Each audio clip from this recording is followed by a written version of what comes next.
Welcome to the Weekly Report. It's been a week of revelations as the Zondo Commission hears testimony that highlights the role the State Security Agency has played in protecting former President Jacob Zuma. Testimony kicked off this week with Sydney Mufamadi revealing the findings of a panel that implicated the agency, the media and the judiciary. The African News Agency CEO had also admitted to accepting money from the SSA in exchange for carrying positive stories about the country and its government under Jacob Zuma.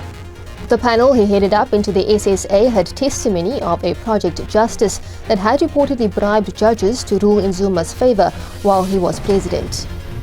The Commission is one of the first steps towards establishing just how far the security agency has actually been exposed to rot and criminal behaviour. At least 3 old-aged homes have been shut down on the Cape Flats, sparking protests. Residents in Bushiplavis, Pontyeville and Heideveld complained that they were not consulted and have demanded an audit of the books of the Cape Peninsula Organisation for the Aged. CPOA has cited financial constraints for the closures.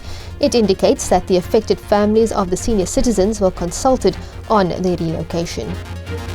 The price of ginger has skyrocketed to as much as 400 rand a kilogram.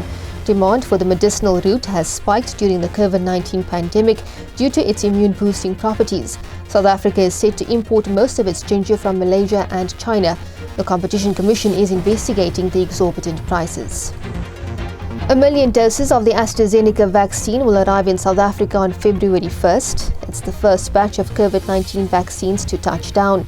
The 2-jab dose vaccine is expected to be rolled out after 2 weeks to frontline healthcare workers. It's reported South Africa is paying around $5 or 76 rand for a dose. It's higher than what the African Union is paying.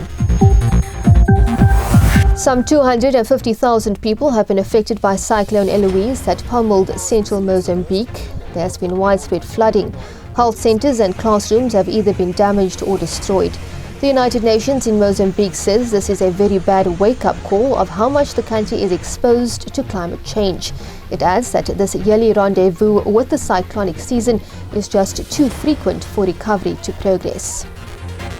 Doubt has been cast over the US withdrawal of its occupation troops from Iraq. The new Biden administration says it will need to review the plan to reduce its forces to 2,500.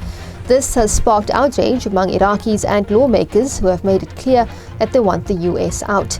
They say Washington is responsible for destabilizing the country. And that's it for the Weekly Report. Until next time.